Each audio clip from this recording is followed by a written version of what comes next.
네, 안녕하십니까. 이미지 처리 및 분석 제3강에 오신 것을 환영합니다. 이번 강의 시간에는 지난 시간에 배웠던 픽셀 기준의 이미지 처리 방식을 조금 더 확장한 개념으로 볼 수도 있는 공간 이미지 필터링에 대한 내용을 말씀드리도록 하겠습니다. 공간 이미지 필터링에서는 결국 이미지를 행렬로 보았을 때 그 행렬을 우리가 어떻게 다른 더 작은 크기의 행렬, 즉 필터 행렬과 연산을 통해서 어떤 특정한 기능을 가질 수 있도록 그 이미지를 처리할 것인지에 대한 내용을 우리가 같이 공부를 할 것입니다.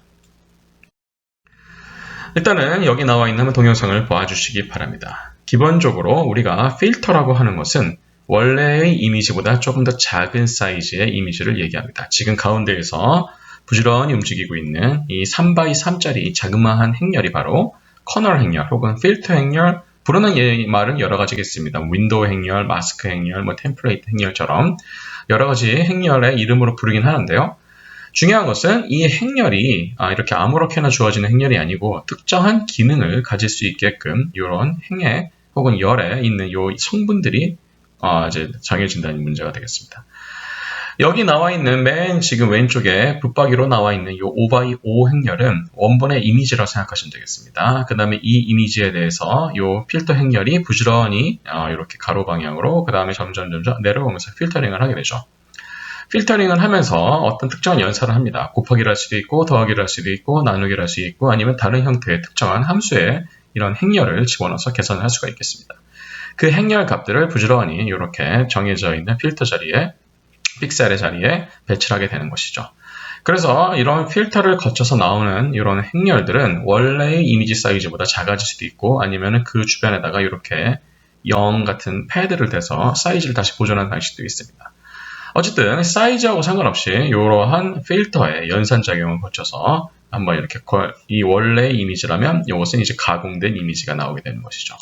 그러면 이제 우리가 여기서 가져야 될 의문은 과연 그러면 이러한 필터 행렬을 어떤 식으로 디자인할 것이냐라는 것이 될 것입니다. 이왕이면 우리가 목표로 하고 있는 그런 기능을 충실히 구현할 수 있는 자그마한 커널 행렬을 만들면 좋겠죠. 예를 들어서 이제 우리가 생각할 수 있는 가장 간단한 형태의 행렬은 이런 평균값 행렬이 되겠습니다. 여기서 말하는 평균값이라는 것은 말 그대로 어떤 특정한 요 행렬에 주인공 픽셀이 있다고 칩시다. 이미지에 어떤 특정한 픽셀이 있다고 칩시다. 그 픽셀의 노테이션을 우리가 E라고 한번 해보겠습니다. 그렇다 그러면은 이 픽셀에 가장 가까운 이웃 픽셀은 B, D, F, H가 될 것입니다. 조금 더 가까운 그 다음으로 가까운 이 행렬의 성분을 우리가 발견해 본다면 A, C, G, I가 되겠죠. 즉 자기 자신을 포함한 이웃 이 성분들로 이루어져 있는 행렬을 우리가 만들어 본다면 3x3짜리 행렬이 될 것입니다. 그래서 여기서 말하는 average 필터라는 것은 이 3x3짜리의 행렬에 들어가 있는 이 9가지의 픽셀 값을 모두 더한 다음에 9로 나눠주는, 즉 평균 값을 계산한다는 뜻이 되겠습니다. 따라서 이 3x3짜리 우리가 행렬을 만든다 그러면은 그 행렬은 이런 식의 1로 이루어져 있는 행렬과 그것을 9로 나누어준 이런 형태의 아주 간단한 상수 행렬이 될 것입니다.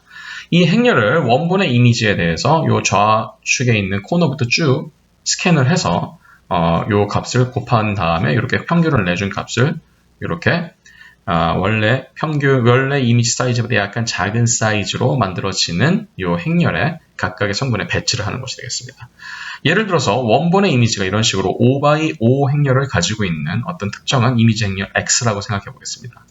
그랬을 때 이 행렬의 average 필터를 할 경우에는 이렇게 3x3짜리 행렬을 거쳐서 하기 때문에 3x3이 여기 이제 겹쳐지죠. 맞죠? 맨 처음에는 이렇게 겹쳐지면 여기에 대한 평균값이 요 좌측 코너에 배정이 될 것입니다. 그 다음에 요거에 대해서 평균값, 요거에 대해서 평균값. 여러분이 한번 생각해 보시면 될 겁니다. 3x3짜리 행렬을 여기 좌측 코너부터 쭉쭉쭉 이렇게 스캔을 해갈 때 결국은 9번밖에 스캔이 안 된다는 거죠. 맞죠? 왜냐면 이거는 5x5 행렬이니까요. 그래서 9번밖에 스캔이 안 되기 때문에 그 각각의 스캔한 값들이 이렇게 3x3짜리 행렬로 완성이 되는 것이죠. 그래서 우리가 이 패드를 댄다고 하는데요.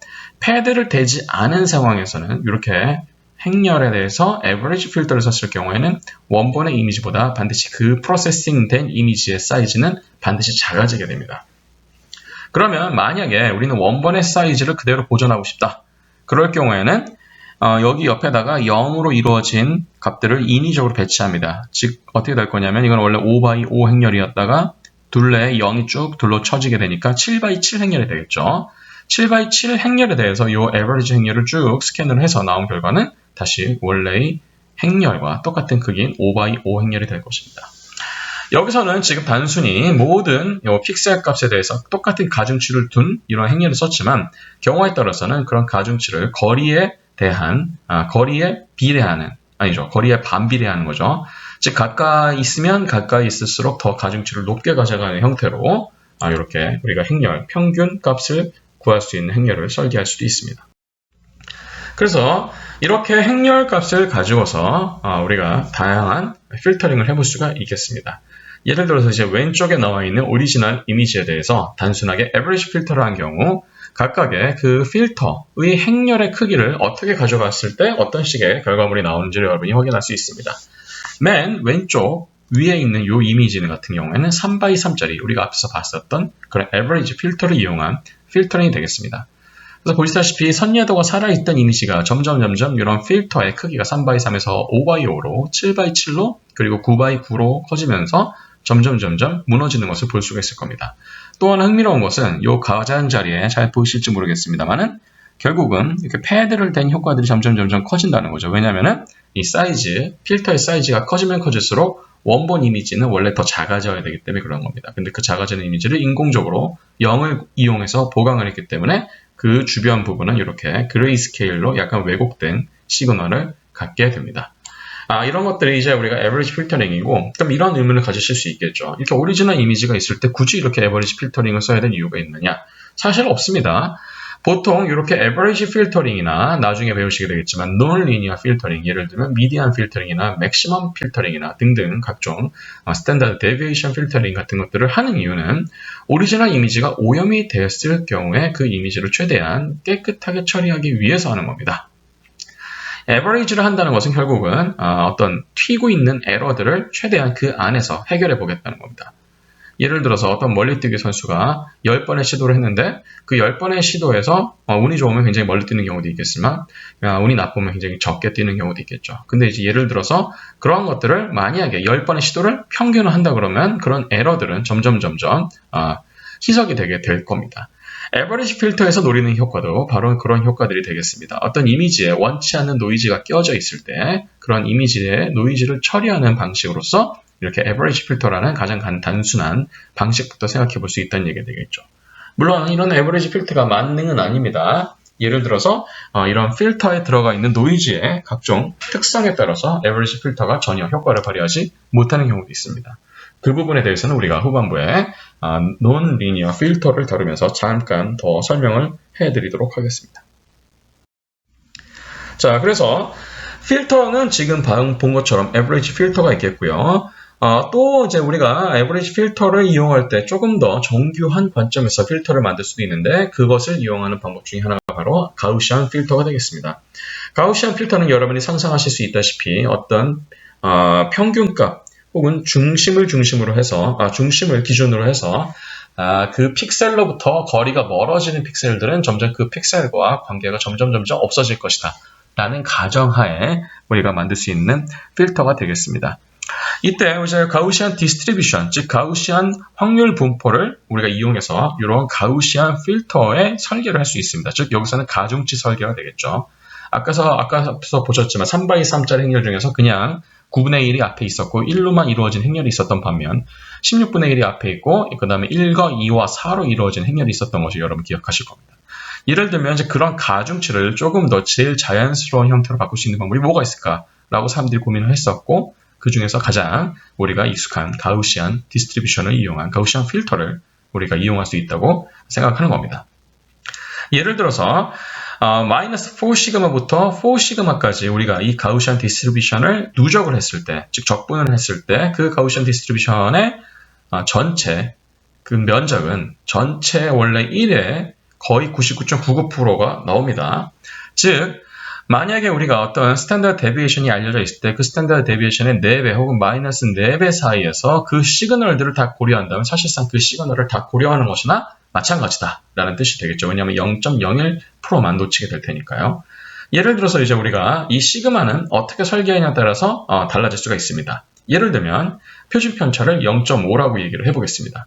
그렇다 그러면 99.99%의 시그널을 우리가 전부 고려하기 위해서는 4에다가 0.5를 곱하면 2가 되죠. 즉 디스크리트한 관점에서 봤을 때는 앞으로 2칸, 뒤로 2칸, 혹은 위로 2칸, 아래로 2칸에 있는 그 픽셀들을 다 고려하면 대부분 그 중앙에 있는 픽셀과 관련이 있는 픽셀들을 다 고민하는 셈이 된다라고 우리가 얘기할 수가 있는 겁니다.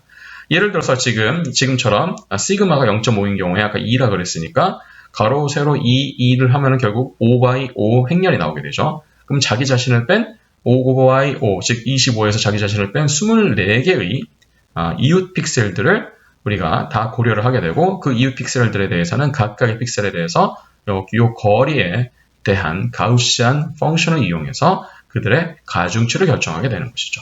그런 가중치로 이루어져 있는 행렬을 가지고서 우리가 에버리지 필터를 하면 조금 더 자연스러운 필터링 결과를 얻을 수 있을 것이다 라고 어떤 관점에서는 얘기할 수 있게 되겠죠. 물론 이것이 항상 워킹하는 것은 아닙니다. 왜냐하면 이미지들에 따라서 어떤 경우는 노이즈들이 가우시안 노이즈가 아닐 수도 있고요. 또 어떤 이미지들은 일부러 패턴이 된 이미지 같은 경우에는 이웃 픽셀이라고 해서 항상 관련이 있는 픽셀 정보를 가질 필요는 없기 때문에 그렇습니다. 자, 그런 경우에는 또 우리가 어떤 식의 이미지 프로세싱을 할 수 있는지에 대해서도 역시 이 강의 후반부에서 조금 더 자세하게 설명을 드릴 기회가 있을 것입니다. 자, 예를 들어서 가우시안 필터가 어떻게 작동하는지에 대해서 이 케이스를 한번 알아보도록 하겠습니다. 왼쪽에 있는 오리지널 이미지를 봅시다. 이 오리지널 이미지에 대해서 이제 우리가 에버리지 필터를 하는데 에버리지 필터를 하는 방식을 가우시안 필터링을 가지고 한다는 얘기입니다. 그래서 이제 사이즈는 3/3의 매트릭스를 가지고 표준 편차를 0.5로 할 경우를 이제 우리가 상정을 하고 있습니다. 저희 보시다시피 왼쪽에 있는 그림과 오른쪽에 있는 그림은 표준 편차가 0.5에서 1.5로 증가한 결과가 되겠습니다. 표준 편차가 증가하면 증가할수록 아까 말씀드렸던 것처럼 4시그마를 위해서는 더 넓은 영역까지 픽셀들을 이웃 픽셀로 가정해서 계산해야 됩니다.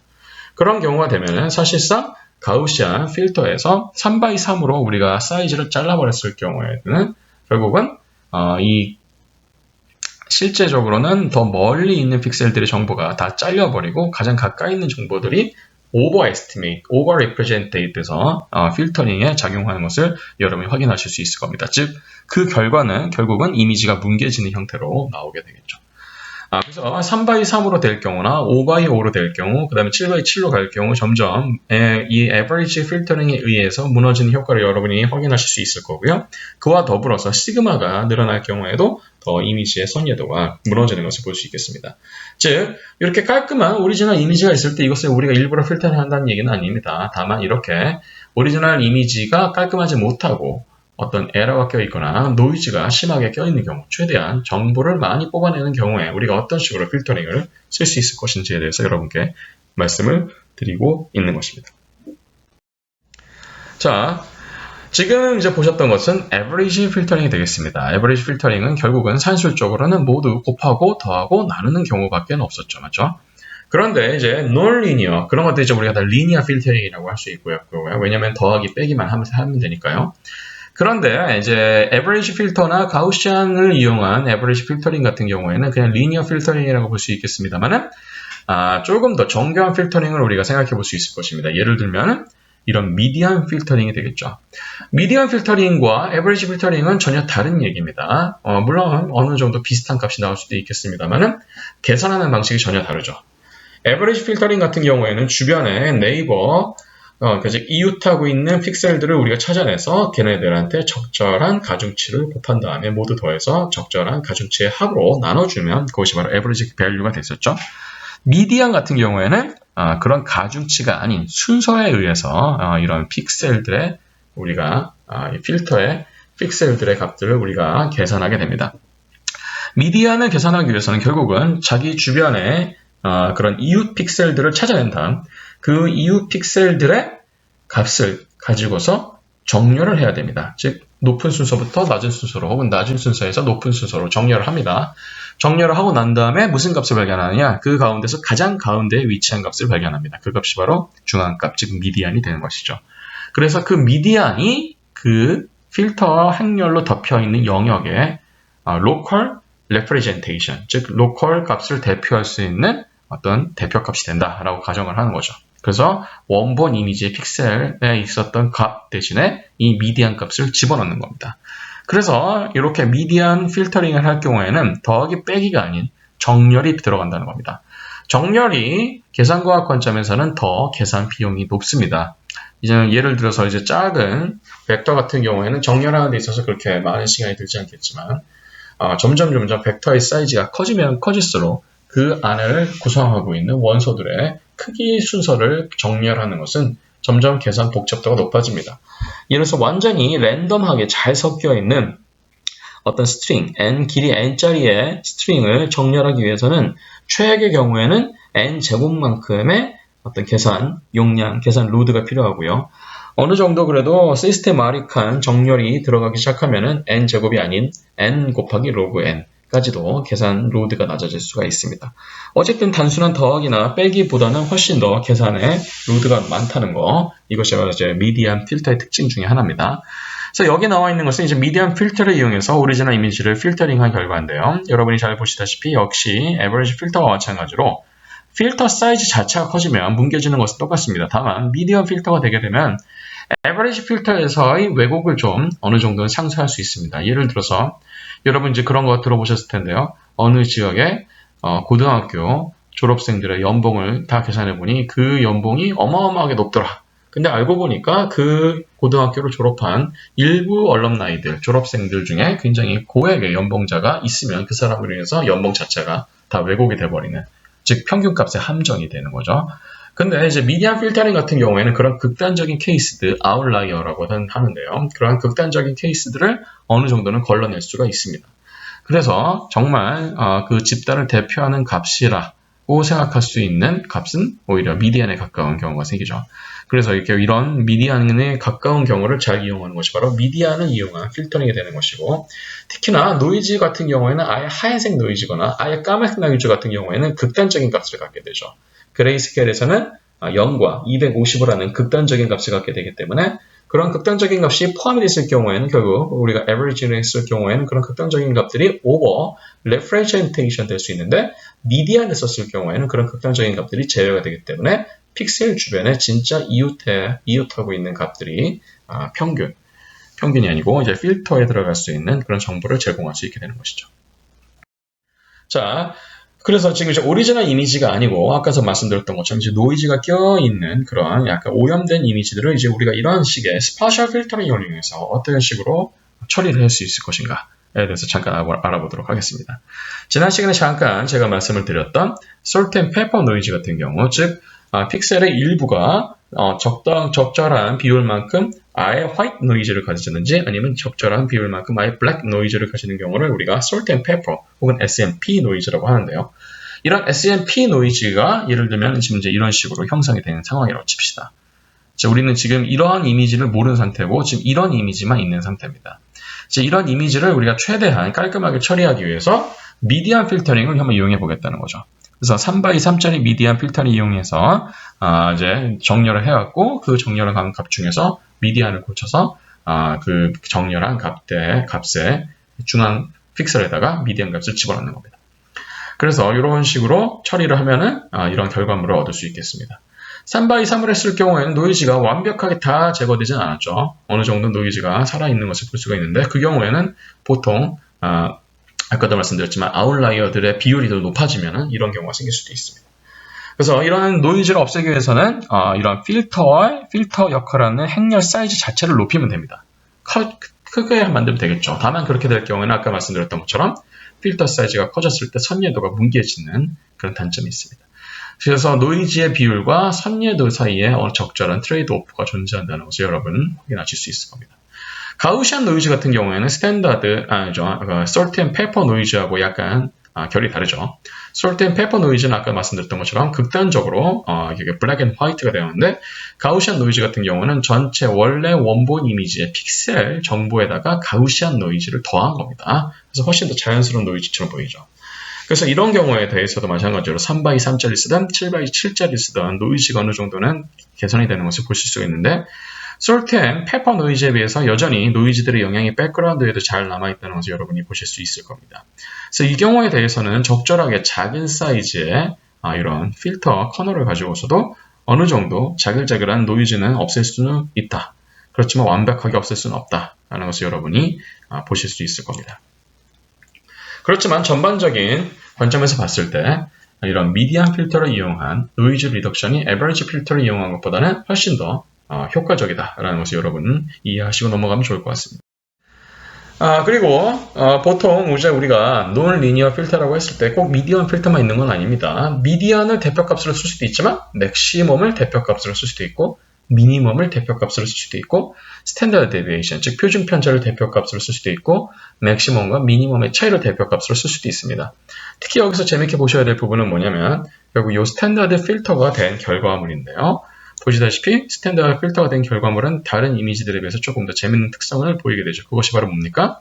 네, 이미지의 이런 피사체들 그리고 이 피사체의 정보가 바뀌는 주요 지점들, 즉 이런 엣지 부분이 굉장히 잘 개선이 되고 있다는 얘기가 되겠죠. 왜냐하면은 이 하얀색 부분에서 까만색 부분으로 넘어갈 때 가장 시그널의 변화가 극심하기 때문에 그렇습니다.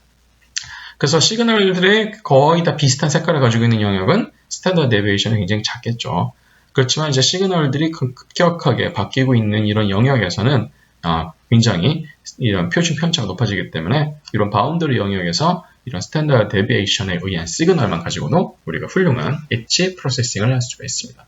그렇지만 이런 엣지 프로세싱을 하는 방법은 후반부에 배우시게 될 조금 더 정교한 각종 필터를 가지고도 할 수 있는 경우가 더 많이 있기 때문에 이렇게 스탠다드 데비에이션이 꼭 모든 이런 엣지 정보를 추출하는 맞는 키는 아니다 라는 것도 여러분 인지를 하시고 넘어가면 좋을 것 같습니다. 논리니어 필터에 이런 단순한 통계적인 처리만 할 수 있는 것만 있는 것은 아닙니다. 예를 들어가지고 나중에 이제 배우시게 되겠지만 이런 뭐 순서를 가지고도 하는 방법도 있겠고요. 순서에 대해서 우리가 가중치를 주는 방법도 있습니다. 어쨌든 이런 논리니어 필터를 가지고서 이렇게 솔트 앤 페퍼 노이즈가 있는 경우에 미디엄 필터를 쓰면 어느 정도 좋은 결과물이 나오지만 맥스 필터나 민 필터를 쓰면 그야말로 재앙스러운 결과가 나오죠. 왜냐하면 맥스와 민은 그야말로 솔트와 페퍼에 대응하기 때문에 그런 겁니다. 스탠다드 데비에이션은 더더욱 재앙적인 결과를 불러오게 되죠. 왜냐하면 이것은 애초에 가우시안 노이즈가 아니고 극단적인 바이너리 노이즈이기 때문에 그런 것입니다. 그래서 가우시안 노이즈가 꼈을 경우에는 미디안 필터, 맥스 필터, 민 필터 어느 정도의 이런 펑션을 보여주고 있고요. 스탠다드 데비에이션을 가지고 하는 필터 역시 엣지 정보를 잘 뽑아낼 수 있다는 것을 여러분이 확인하실 수 있습니다. 자, 근데 이제 예를 들어서 아까도 말씀드렸던 것처럼 어차피 논리니어라는 것은 픽셀, 자기 이웃하고 있는 픽셀들의 값을 가지고서 정렬을 해서 그 순서를 이용한다고 말씀을 드렸었는데요. 그런 순서를 이용하는 방법으로서 예를 들어가지고 어떤 순서 중에서 일부 순서를 뺀다든지 아니면 일부 순서에 대해서 가중치를 둔다든지 하는 방식으로 우리가 계산하는 방식이 있겠습니다. 예를 들어서 맥시멈 값만 뽑아낸다든지 미니멈 값만 뽑아낸다든지 하는 것이 있겠죠. 그래서 이런 경우 같은 경우에는 오리지널 이미지가 맨 위에 지금 표시되어 있는 맨 위에 있는 이미지가 되겠는데요. 예를 들어서 3x3짜리 맥스, 5x5짜리 맥스, 7x7짜리 맥스나 민을 가지고 처리했을 경우에는 약간 이렇게 네모난 형태로 이미지들이 나오는 것을 여러분이 확인하실 수가 있습니다. 이런 것들이 이제 우리가 Order Static Non-Linear Filter라고 합니다. 근데 이제 노이즈가 껴있는 경우, 이런 경우에 대해서는 특히 솔트 앤 페퍼 노이즈가 껴있는 경우에 대해서는 이런 Order Static한 Non-Linear Filter는 그닥 좋은 성능을 보여주지는 않습니다.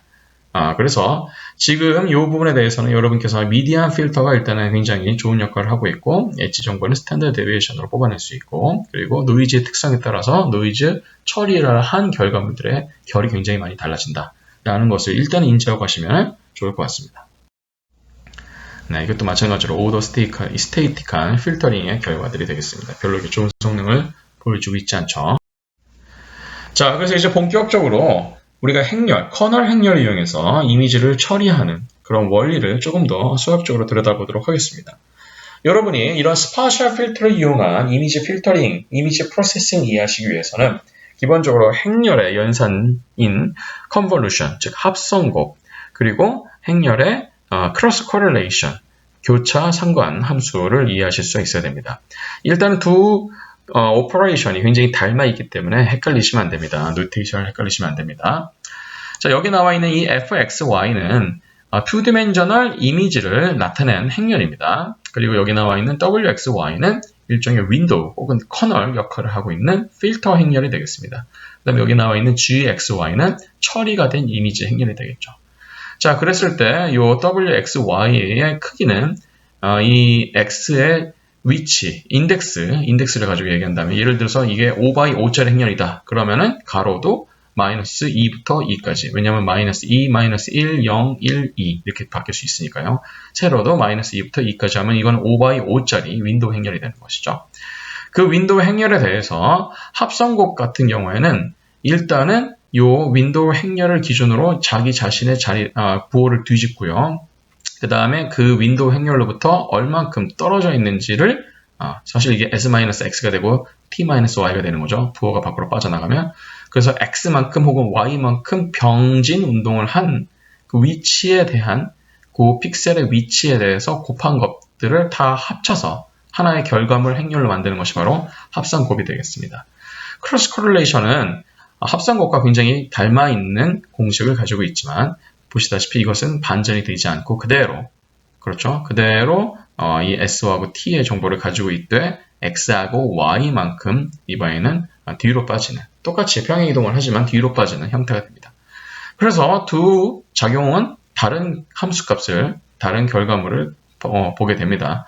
물론 크로스 코릴레이션 같은 경우도 딥러닝 같은 분야에서는 여전히 많이 응용이 되고 있는 분야지만 그렇지만 이제 우리가 이미지 처리 과정에서는 이런 컨볼루션을 활용하게 될 경우가 더 많이 생깁니다. 여기 나와 있는 것처럼 부호가 바뀌었기 때문에 그런 것이죠. 맞죠? 원래 지금 1, 2, 3, 4, 5, 6, 7, 8, 9인데 이걸 이렇게 뒤집으면 9, 8, 7, 6, 5, 4, 3, 1이 될 것이고 이걸 다시 뒤집으면 이번에는 9, 6, 3, 8, 5, 4, 8, 5, 2, 7, 4, 1 이런 식으로 되겠죠. 그래서 이런 식의 뒤집힌 행렬이 됩니다. 이것은 마찬가지로 코너부터 겹쳐서 쭉 스캔해가면서 겹치는 부분은 길이를 곱해서 더한 값을 이런 결과물 행렬의 각각의 성분에다가 대응시킨 값이 이번에는 컨볼루션이 됩니다. 즉, 컨볼루션과 코릴레이션의 가장 큰 차이는 애초에 이 윈도우 행렬을 그대로 가져가느냐 아니면 뒤집어서 곱하느냐 좌우 그리고 위아래 반전을 시켜서 곱해가지고 더하느냐 아니면 그냥 곱해서 더하느냐 그 차이가 되겠습니다. 그냥 곱해서 더하는 것은 코릴레이션이 되는 것이고 좌우 반전, 상하 반전을 시켜서 곱해서 더하는 것은 컨볼루션이 되는 것이죠. 그래서 겉으로 보기에는 큰 차이가 없을 것 같습니다만은 결국은 컨볼루션은 이제 애초에 미리 뒤집어서 하기 때문에 오히려 윈도우의 정보들이 오히려 잘 보존된 것을 볼 수 있죠. 애초에 윈도우가 1, 2, 3, 4, 5, 6, 7, 8, 9였다는 것을 기억해 보겠습니다. 그래서 컨볼루션 같은 경우에는 왜곡이 되는 것을 미리 시켜서 다시 원래에서는 윈도우 행렬의 특성을 보존할 수 있는 성질이 보이기 때문에 훨씬 더 어떤 윈도우의 기능을 구현하기 위해서는 이런 컨볼루션 방식이 더 효과적이라는 것을 여러분이 느끼실 수 있을 것이라 생각합니다. 그래서 이런 컨볼루션을 가지고서 이제 여러 가지 필터링을 하는 방법에 대해서 간략하게 소개를 드리겠습니다. 자, 예를 들어가지고 첫 번째 우리가 이제 알아볼 것은 바로 뭐냐면 언샤프 필터라는 겁니다. 언샤프 필터를 얘기하면서 우리가 자연스럽게 로우 패스 필터와 하이 패스 필터를 얘기하려고 합니다. 예를 들어서 이제 이런 원본 이미지가 있다 치고요. 이런 원본 이미지가 어떠한 경계면에서 이렇게 바뀌고 있다 칩시다. 그랬을 때 원래 이렇게 샤프했던 이미지가 약간 블러가 됩니다. 블러가 됐다는 것은 이런 샤프니스가 사라졌다는 것이죠. 그래서 이런 블러드 이미지를 만듭니다. 이런 것들은 이제 우리가 이런 함수의 이런 이 픽셀의 값이 변화하는 프로파일을 이게 시그모이달로 바꿔주기만 하면 됩니다. 그럼 원래 샤프했던 이런 점선에 대비해서 블러가 됐을 때 이렇게 부드러워지는 형태가 나올 텐데 나머지 부분 차이가 없겠지만 이렇게 뾰족했던 부분에서의 함수 값이 차이가 나오겠죠. 즉 오리지널에서 블러드 된 시그널을 빼면 이 부분에서는 블러가 된 것이 오리지널에 비해서 더 작은 값을 가지니까 음수가 되고 이 부분에 대해서는 뭐 양수가 된다든지 하는 식의 값을 가지겠죠. 그래서 이렇게 음수가 되고 양수가 된 부분이 바로 샤프한 부분이 될 텐데 요 언샤프를 다 모아놓은 것을 우리가 언샤프 마스크라고 합니다. 그래서 이 언샤프 마스크를 다시 오리지널에 더하면 이번에는 샤프한 부분이 더 도드라지게 샤프해지는 결과물을 나올 것입니다. 그래서 이게 오리지널, 그 다음에 이게 블러드 시그널, 그 다음에 이게 언샤프 마스크, 그 다음에 이게 언샤프 마스크를 다시 여기 오리지널에다가 적용시킨 것이 맨 마지막 이미지가 되겠습니다. 그래서 언샤프 필터링 같은 경우에는 이렇게 샤프니스, 엣지의 샤프니스가 더 도드라지게 이렇게 대표가 되는 것을 우리가 확인할 수 있습니다. 그래서 예를 들어서 전체 사진 같은 경우에도 이렇게 샤프니스를 인공적으로 우리가 더 강조하는 기능을 쓸 수가 있겠는데요. 이건 오리지널 이미지가 되겠고, 이건 가우시안 필터가 된 것, 즉 블러가 된 이미지가 되겠죠. 그러면은 이 오리지널에서 가우시안 필터를 빼면 이렇게 샤프한 영역들이 나오게 됩니다. 특히나 이러한 크레이터의 샤프한 부분들이 나오게 되겠죠. 이 언샤프 마스크를 다시 오리지널에 더하게 되면 훨씬 더 샤프닝이 된 이미지들을 여러분이 확인하실 수 있을 겁니다. 자, 그래서 이것을 우리가 조금 더 기능적으로 단순히 어떤 블러드 된 이미지를 오리지널 이미지에서 뭐 뺀다 이런 얘기보다 샤프한 부분, 즉 엣지나 혹은 픽셀의 변화가 극심한 부분을 우리가 어떻게 하면 더 잘 추출해낼 수 있을 것이냐 라는 것을 생각해보면 되겠죠. 예를 들어가지고 완전히 그냥 하얀색 영역만 있는 이미지에 대해서는 그 이미지들은 어디로 가든지 간에 차이가 없을 것이고요. 그러면 그렇게 평평한 지오메트리를 우리가 미분한다고 치면 그 미분값은 뭐가 될까요? 네, 그렇습니다. 0에 가까워지는 값이 되겠죠. 반대로 블랙 앤 화이트가 체커보드처럼 바뀌고 있는 영역이라 그런다면 좀만 가면 또 갑자기 블랙이 되고 좀만 가면 갑자기 화이트가 된다든지 하는 식의 값의 어떤 픽셀 값의 급격한 변화들이 보이게 될 겁니다. 그렇게 픽셀 값의 급격한 변화가 보이는 경우에 그런 변화가 보이는 것을 잡아낼 수 있는 방법이 여러 가지가 있는데 그것 중에 하나가 바로 이런 디퍼런셜 필터가 되겠습니다. 특히 디퍼런셜 필터는 말 그대로 변화율이 높은 것들을 우리가 선택적으로 잡아낸다는 의미가 있기 때문에 변화율이 높다, 즉 하이 프리퀀시다 라는 것에서 우리가 얘네들은 하이 패스 필터라고도 합니다. 그래서 X방향으로의 변화는 우리가 수치 해석에서 여러분 잘 익숙하신 방법인 이러한 디스크리트, 즉 이산수학에서 얘기하는 이게 사실 는은 아니고 거의 같다라고 표시해야 되죠. 그래서 approximately 이렇게 디스크리트한 스페이스에서는 이렇게 픽셀 바이 픽셀의 어떤 값, 특히 X방향으로의 변화 혹은 Y방향으로의 변화를 가지고서 이렇게 X방향, Y방향으로의 마스크를 우리가 성장할 수 있겠습니다. 근데 꼭 수직 방향이나 수평 방향으로만 변하는 게 아니고 이렇게 대각선 방향으로 우리가 변할 수 있겠죠. 그럼 대각선 방향에 대해서는 이런 식으로 값을 배정하는 방법이 있겠고요. 이거는 이제 어떤 픽셀 와이즈한 건데 예를 들어서 어떤 그 방향 자체를 우리가 검지해내고 싶다. 그러면은 이번에는 쭉 행과 상관없이 쭉 이렇게 모든 열에 대해서 수직 마스크 혹은 행에 대해서 수평 마스크를 만들어낼 수 있을 거고요. 소벨 필터 같은 경우에는 이것을 조금 더 이계 도함수 그 경우까지 다 우리가 고려를 해서 일종의 이계 도함수 전용 이런 엣지 하이 패스 필터 마스크를 얘기할 수가 있겠습니다. 그래서 각각의 이런 그 디퍼런셜 필터에 대해서 붙는 이름들이 있습니다. 그래서 심플 타입, 로버츠 타입, 그다음에 프리윗 타입, 소벨 타입 이렇게 붙이는 말이 있습니다. 이런 각각의 디퍼런셜 필터들이 역할을 하는지를 한번 보겠습니다. 예를 들어서 이제 원본 이미지가 있을 때 이 원본 이미지에 대해서 결국은 디퍼런셜 필터는 하이 패스 필터라고 말씀을 드렸고요. 하이 패스 필터 같은 경우에는 결국은 이미지의 픽셀 값의 변화가 굉장히 심한 상대적으로 높은 부분이 선택적으로 더 높은 값을 갖게 되는 경우가 되겠습니다. 그래서 프리윗 필터링 같은 경우에 지금 이건 Y 디렉션 한 부분만 이제 우리가 본 겁니다. 원래 사람이 여기도 윤곽이 있었을 텐데 여기는 주로 X 방향으로의 기여가 돼 있을 테고 Y 방향으로 변하는 녀석들을 조금 더 선택적으로 잡아낸 거죠. 그렇죠? 자, 그래서 Y 방향으로는 변했을 때 이런 건물의 Y 방향은 이제 우리가 검지해낼 수 없겠죠. 반대로 X방향일 때는 이렇게 건물의 Y방향의 이런 엣지들을 검지해낼 수 있죠. 왜냐하면 X방향으로 갈 때 갑자기 급격한 픽셀 변화가 있는 거니까. 대각선으로 된 이런 피사체들은 X방향이든 Y방향이든 어느 정도는 잘 나온다는 것을 볼 수 있습니다. 그래서 Y방향과 X방향의 필터가 된 것들을 더한 다음에 평균을 내면 이렇게 X하고 Y방향 모두 필터링이 된 결과를 볼 수 있을 것이고요. 소벨 필터링 같은 경우에 마찬가지로 조금 더 이계 도함수 관점에서도 같이 변하는 것을 고려하고 있기 때문에 y방향, x방향 그리고 y와 x방향을 평균낸 값을 우리가 보실 수 있을 겁니다. 그래서 프리 필터링이나 소벨 필터링이나 큰 차이는 없습니다만은 조금 더 소벨 필터링이 이런 경계, 엣지 변화에 민감한 결과물을 보이는 것을 여러분이 확인하실 수 있을 겁니다. 자, 근데 그럼 아까도 말씀드렸듯이 꼭 1개 도함수만 해야 되느냐? 그건 아닙니다. 소벨 필터링이 다소 흉내를 내긴 했습니다만은 사실은 더 수학적으로 정교한 필터링이 필요할 수 있겠죠. 그래서 이러한 관점에서 접근하는 방식이 바로 라플라스 이퀘이션을 이용한 겁니다. 라플라시아는 여러분이 벡터 해석학에서 배우셨던 것처럼 이러한 이제 2개 도함수를 말하는 겁니다. 그래서 벡터형 함수인 이런 f에 대해서 우리가 이제 그 2개 도함수를 구한 다음에 x방향과 y방향의 2개 도함수를 다 합치는 것이 바로 이제 라플라시안이 되는 것이죠. 그래서 x방향의 2개 도함수와 y방향의 2개 도함수를 우리가 다 더하면은 결과적으로는 이렇게 자기를 중심으로 해서 바로 동서남북에 있는 4가지 이웃 픽셀들의 값이 나오게 되겠죠. 그 결과를 행렬로 표시하면 이렇게 될 겁니다. 맞죠? 자기 자신의 가중치가 -4가 붙어 있고 동서남 북에 대해서는 각각 가중치가 1이 붙어 있는 것을 보실 수 있을 겁니다. 대각선까지 고려하고 싶다면 이렇게 자기 자신을 -8로 놓고 다 1로 하는 방법도 있고 조금 더 수치 해석 방식으로 이산수학 방식으로 하고 싶다 그러면은 이런 식으로 바로 가중치를 줄 수 있는 가장 가까운 행렬들에 대해서 가중치를 줄 수 있겠죠. 조금 더 그것을 일반화시킨다 그러면은 이제 이 값을 알파로 표시해서 이렇게 가중치를 조절하는 방법도 있습니다. 어쨌든 이렇게 2차 2개 도함수를 적극 활용하는 이러한 필터를 우리가 라플라시안 필터라고 합니다. 자, 라플라시안 필터에다가 이제 가우시안 필터를 더하는 방법도 있습니다. 그것은 이제 우리가 합쳐서 라플라시안 오브 가우시안이라고 해서 LOG라고 합니다. 마치 로그 필터라고 읽히기도 하죠.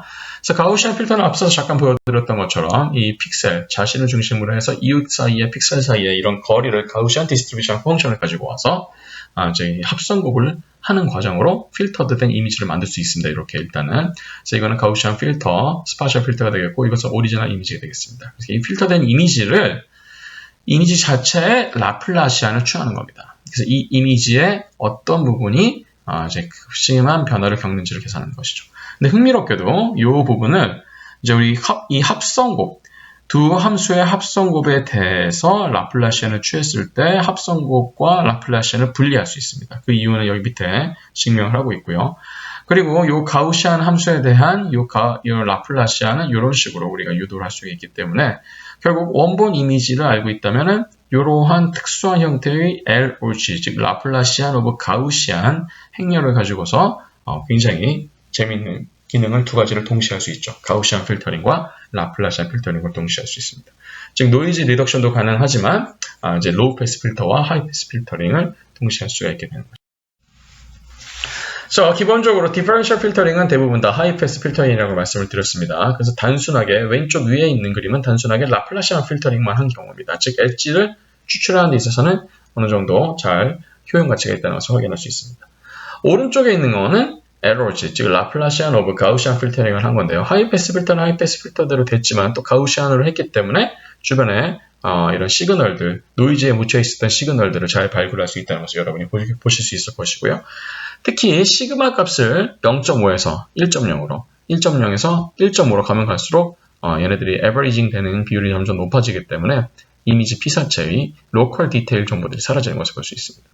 그래서 LOG 필터링을 한다고 해도 이런 시그마 값을 적절한 수준에서 통제하는 것이 굉장히 중요하다라는 것을 여러분이 인지하고 넘어가시면 좋겠습니다. 자, 근데 제가 이제 여러 가지 스파셜 필터링의 케이스들을 말씀을 드렸는데 꼭 한 가지 종류만 그리고 꼭 독립적으로만 사용해야 되는 것은 아닙니다. 자, 예를 들어서 오리지널 이미지가 있을 때 B 같은 경우는 라플라시안 이미지입니다. 뭐 라플라시안만 놓고 보니까 큰 의미가 없는 것 같지만 오리지널하고 라플라시안을 합치면 조금 더 샤프해지는 느낌을 가질 수 있죠. D 같은 경우는 소벨 필터를 한 거고요. E 같은 경우는 소벨 필터에다가 에버리지 필터링을 한 것. F 같은 경우는 C에 나와 있는 이미지와 E에 나와 있는 이미지를 포인트 바이 포인트로 곱한 거. G에 나와 있는 것은 오리지널 이미지에다가 지금 방금 계산한 C 곱하기 2를 더한 거. 그리고 마지막으로 H에 나와 있는 것은 포인트와이즈 오퍼레이션인데 이 같은 경우에는 이 G에 나와 있는 이미지를 파워 로우 트랜스포메이션, 즉 감마 값 조절하는 걸 가지고 계산하는 겁니다. 어떻습니까? 원래 엑스레이에서는 살이 보이면 안 되지만 이런 식의 이미지 처리를 거치게 되면은 내부 뼈의 구조는 물론 이 사람의 전체적인 윤곽까지도 우리가 볼 수 있는 그런 기능들이 확보됐다는 것을 여러분 보실 수 있을 겁니다. 그래서 이런 다양한 스파셜 필터를 이용하면 우리가 생각했던 것보다 훨씬 더 많은 정보를 뽑아낼 수 있고요. 그것이 바로 여러분이 이번 이미지 처리 및 분석 강의를 열심히 들으셔야 되는 이유이기도 합니다. 그래서 어떤 이미지가 있을 때, 특히 실험을 하시는 분들은 실험 이미지가 있을 때, 전정현 매경이나 AFM이나 TEM이나 Confocal Microscope 같은 각종 이미징 장비를 통해서 여러분이 이미지를 추출하셨을 때, 그 추출하는 방식을 꼭 한 가지로만 고집하실 필요가 없고, 두 가지 방식에서 나온 이미지들을 여러분이 잘 조합하실 수도 있고, 그런 조합된 이미지에서 그동안 보지 못했던 정보를 더 추출해낼 수 있는 것이 또한 여러분이 연구에서 이런 방법들을 잘 활용할 수 있기를 바라는 부분이기도 합니다.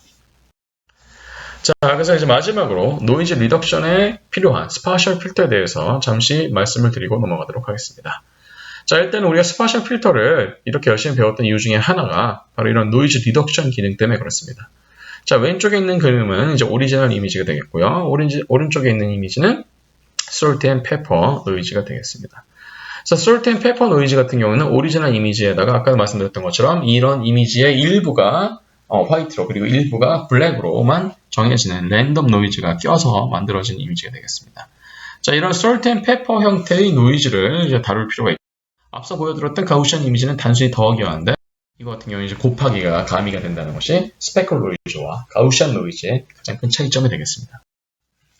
가끔은 이제 이 이미징 장비나 이미징 전송 장치의 하드웨어적인 문제 혹은 한계로 인해서 혹은 이제 주사율 차이 이런 거 들어보셨을 텐데요. 혹은 이제 샘플링 프리퀀시 차이 이런 것 때문에 원치 않았던 형태의 패턴도 되어 있는 노이즈가 끼는 경우가 있습니다. 이게 자잘자잘한 이런 줄무늬 패턴이 낄 수도 있는 것이죠. 그럼 이제 이런 줄무늬 패턴들은 사실 스파셜 필터링으로는 없애기가 힘듭니다.